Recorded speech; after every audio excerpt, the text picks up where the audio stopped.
I am Sylvia Leiner Shordike, founder of the NeuroHorizons Experiential Movement learning programs. For those of you who are new or even not so new movement educators, I share my top tips and tools to become the best practitioner you can be. I'm offering this short video in response to the practitioners who asked me, Sylvia, I have finished my training. Now what? I want to get my professional practice going, but I don't quite yet know what I'm doing. Please help me to be the best practitioner that I can be. And even many seasoned practitioners ask me how I keep up my energy and good humor when facing challenging and even sometimes heartbreaking client circumstances. First, for those of you I have not yet met, a little about me. I've been a Guild-certified Feldenkrais practitioner since 1994 and a certified Anat Baniel neuromovement practitioner since 2003. For many years, I was a senior practitioner and trainer at the Anat Baniel Center in California. I've worked with many hundreds of clients and practitioners around the world. My special love and passion is supporting children with special needs and mentoring my fellow practitioners who also support these great kids. Years ago, I noticed a big unmet need among practitioners, and in 2012, I created my highly personalized program to help practitioners hone their skills working with special needs children. I have since been fortunate to give training and mentoring programs in the Americas and Europe for practitioners, parents, and caregivers.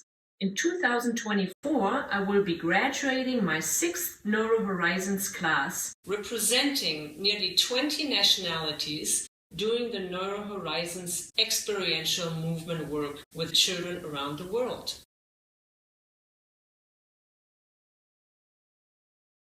Now, I'm not a big fan of the American fixation with top 10 lists. For example, the top 10 ways to live a brilliant, spectacular, and enlightened life, and so on. And who can remember 10 things anyway? On the other hand, I do like simplicity and clarity as much as the next person.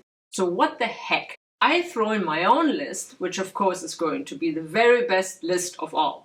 And to spare you the pain of memorizing 10 things, I'm going to give you just the 5 keys to a successful and fulfilling professional practice.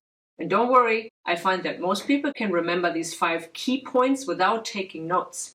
So here we go. I will start with number 5 and work up the list. Ready? Number 5, embody the work. What do I mean by embody the work? Let's start with what our work is not. In my view, our work is not about doing it to the client or doing it for the client. Instead, our role is to serve as an ongoing source of dynamic experiential movement that evokes and cultivates each client's unique learning process. It's like we are inviting each client to dance, and we are dancing with our clients towards new neural networks. How effectively can I offer these experiences to my client if I have not embodied these movements for myself? Or put another way, by cultivating my own self-awareness, self-confidence, and new neural networks, I can better support my clients to grow theirs. So number 5 on our list is our own genuine and confident embodiment of the same movement experiences, awareness, and learning that we want to offer our clients. Number 4 on our list, embody the work. What do I mean by embody the work? Most of our work originates from Moshe Feldenkrais's brilliant repertoire of awareness through movement lessons. No matter how a teacher brands their particular trainings today, we are all using countless elements of Dr. Feldenkrais's original movement lessons. For me, the brilliance and beauty of these movement lessons is this. When we deeply feel and embody the elements and outcomes of a movement lesson, change happens. This is not a spectator sport. If I don't deeply drop into a movement, I don't create new neural networks or learning for myself. I don't change. So if I don't change, my ability to support my clients on their journey is limited. And remember that we are not offering a product. No matter our current skill level, our value to our client is that we are a source of evocative experiential movement, awareness, and learning. And if I don't challenge myself to keep deepening and learning new and sometimes difficult movement lessons, why would I expect my clients to take up the challenge? This is why I do lessons nearly every day, even if I have only 15 minutes to myself. I have done the same lessons dozens of times over, each time with the attitude of a beginner's mind. Sometimes I add variations and explore. I always experience new sensations, make new discoveries, and am invigorated with new awareness. This allows me to be ever more present with my clients and creatively support them on their own unique journeys. Even if you have physical limitations that keep you from fully experiencing all of the lessons, don't be discouraged. Keep sinking into the lesson elements that you can do, and you will be in the process and on your way to new neural networks. So number 4 on our list means there is no shortcut or substitute for our own embodiment.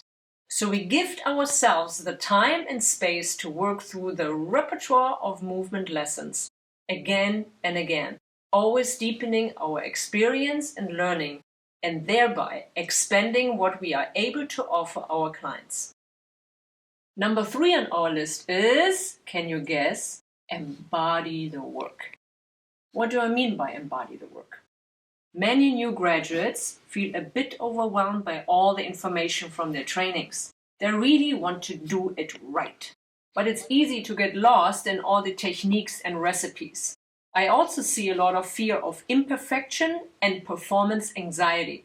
The result with clients all too often is that practitioners miss the forest for the trees. Now, we certainly want to learn and take full advantage of the many tools of our trade. But by themselves, all our techniques won't get us too far. Our real purpose is to more fluently move with each client. This only comes from our own deep embodiment, which allows our creative translation of the lesson repertoire to each client's needs. We develop our relational, intuitive, and nimble connection with the client in each unfolding moment, always based on what that client needs now and now and now. So number 3 on our list refers to our relational and creative presence with the client, regardless of our current skill level. And our embodiment allows us to better grasp where to go next with each client, so we are less likely to miss the forest for the trees. Number 2 on my list is, right again, embody the work. What do I mean by embody the work? Over the last 25 years, I have worked with countless clients presenting with most every kind of physical or brain injury, birth trauma, or genetic challenge. So when a new client comes to me, by now I must know exactly what to do, right? Wrong. I have no preconception, no checklist, no itinerary. I allow myself to keep asking, I wonder. Which is to say, I let go of my own expectations and demands. I get out of my own way. With every new client, I start with this humility, which then allows me to get relational with the client. I can then see and feel more clearly what the client is experiencing or not experiencing. Through touch, sound, feelings, communication, and of course movement, I slowly but surely find a way into each client's developmental trajectory, moment by unfolding moment. Sometimes progress is slow and incremental, and there may be setbacks and regressions. Sometimes remarkable changes come remarkably quickly, and sometimes we tell our clients that our work is not the only approach they need at the moment. Whether fast or slow, we are offering our clients a process, not miracles.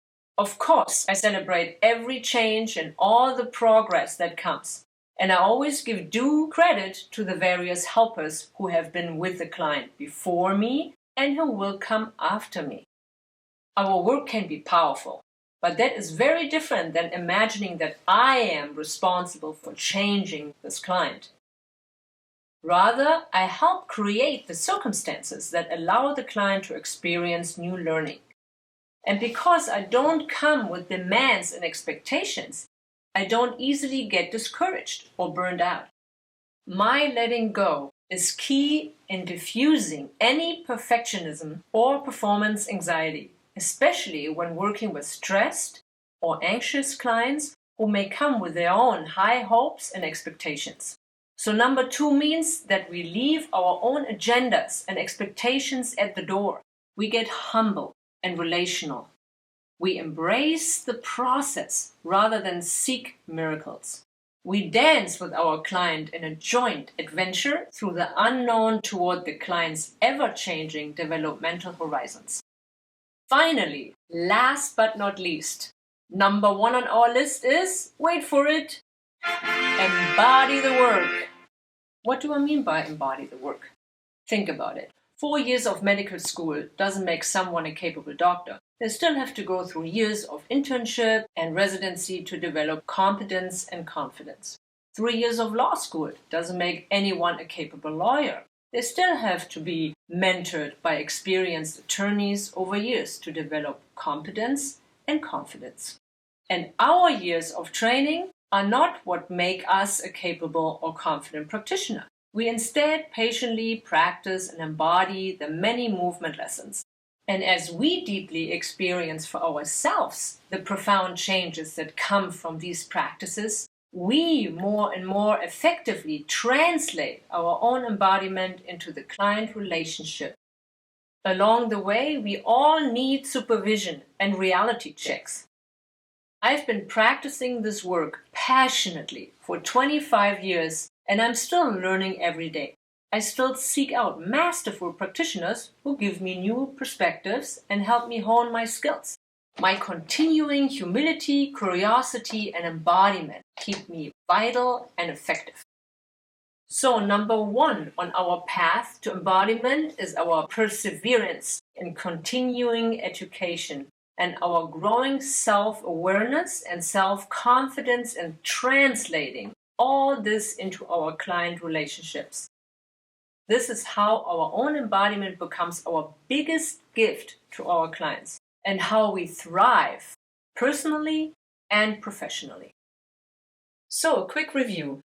We gift ourselves the time and space to keep practicing, deepening and growing our experience of the many movement lessons in the repertoire. Our embodiment builds our self-awareness, our self-confidence, and thus our skill translating our toolkit into each client relationship. Our embodiment empowers us to let go of our own agendas, expectations, and demands. We get out of our own way. Our embodiment generates humility, curiosity, and relational presence. These carry us beyond mere techniques and recipes and offer our biggest gifts to our clients. Our embodiment engages us in a joint adventure with our clients. We dance with our clients through their undiscovered neural territory toward each new developmental horizon. Our embodiment helps inoculate us from our clients' stress, anxiety, and demand, and our own eventual burnout. Our embodiment leads us to seek out and thrive with supervision and continuing education. And all of this keeps us sane and invigorated and good-humored, even in the midst of our wonderful yet often challenging work with our clients. We stay sharp and effective. I hope you found my top 5 list helpful. It's always a great time to deepen our grounding, embodiment, perception, and confidence as practitioners. So I invite you to check out my highly personalized and experiential learning programs, which will help you enliven and elevate your presence, skills, and service. I look forward to hearing from you.